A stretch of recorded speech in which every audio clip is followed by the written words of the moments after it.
perkenalkan, nama saya Nadia Aulia Putri dari kelas A dengan NIM 2305076027.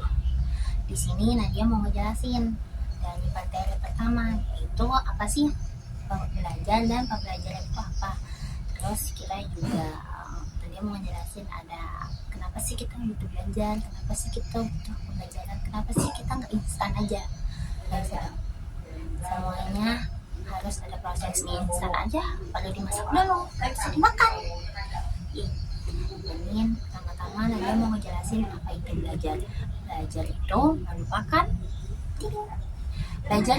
aktivitas ke arah perubahan tingkah laku melalui interaksi antar individu dengan individu satunya terhadap lingkungan, atau merupakan dari pengalaman.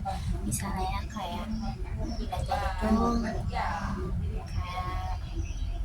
belajar masak, belajar sepeda, belajar nulis, belajar hitung, belajar motor, kan semuanya nggak bisa langsung dilakukan. Pasti kita butuh yang namanya belajar. Terus bagaimana aja sih ciri-ciri belajar? Ciri-ciri belajar itu ada dua, dari segi proses dan segi hasil. Menurut segi proses itu, yang pertama adanya aktivitas dari fisik, mental, ataupun emosional. Yang kedua, melibatkan unsur lingkungan kayak lingkungan sekitar.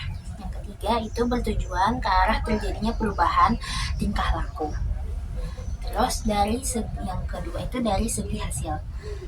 Yang pertama, dari segi hasil itu bersifat relatif, tetap kayak kita nih udah belajar memasak, jadi kita bisa masak terus kan setiap harinya.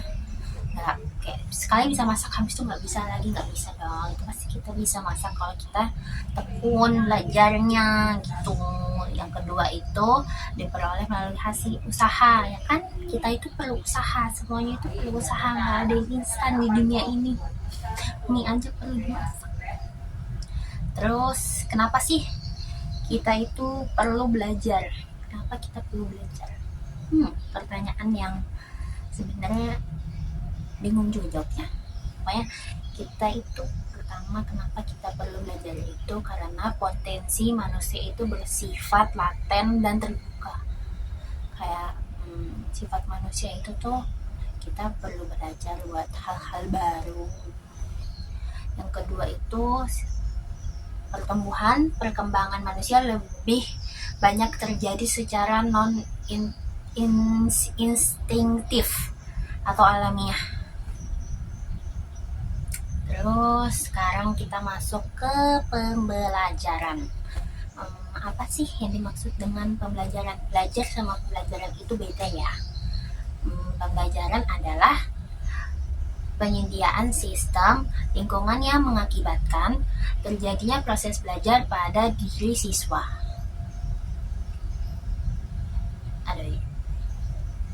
Terus di pembelajaran itu juga ada ciri-cirinya.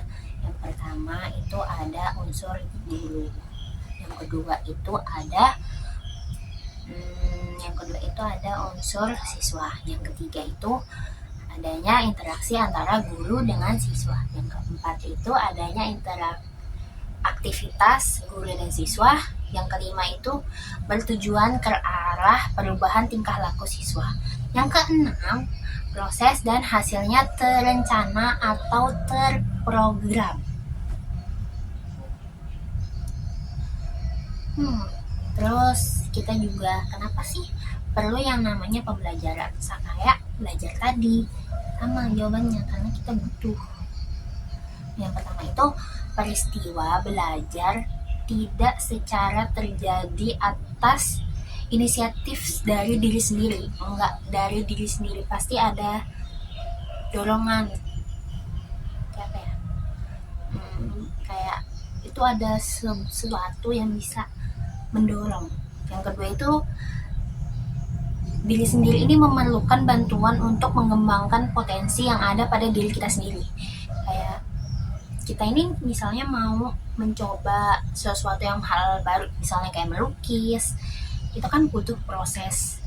Kita butuh bantuan untuk kayak mana sih melukis yang baik dan benar itu.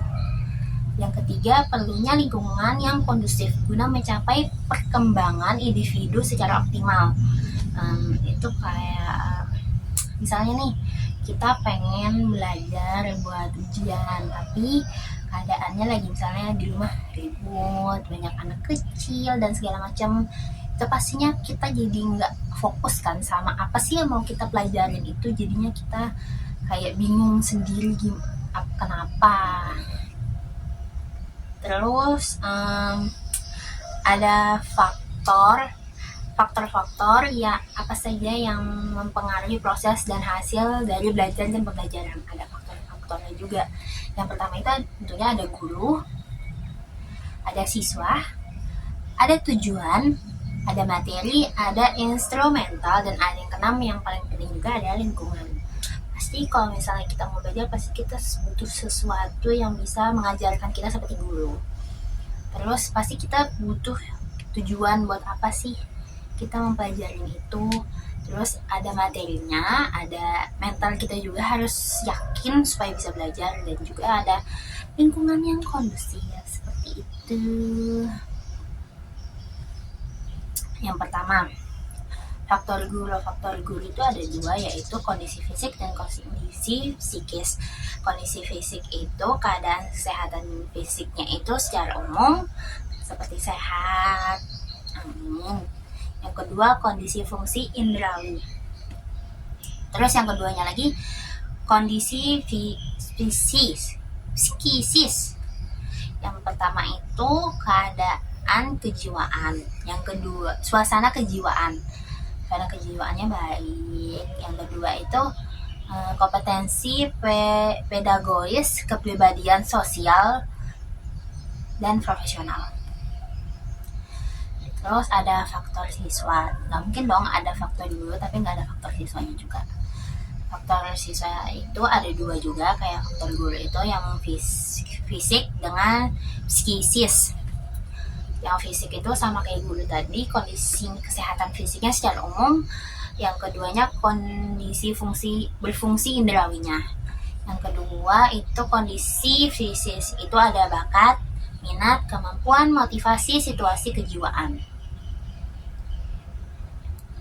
Terus ada faktor materi. Yang pertama itu kejelasan, kemenarikan, sistematika, dan jenis materi. Terus yang ada lagi faktor instrumen, itu kelengkapan, kualitas, kuantitas, kesesuaian. Terus ada faktor lingkungan. Faktor lingkungan itu ada dua juga, faktor lingkungan fisik dengan faktor lingkungan sosial.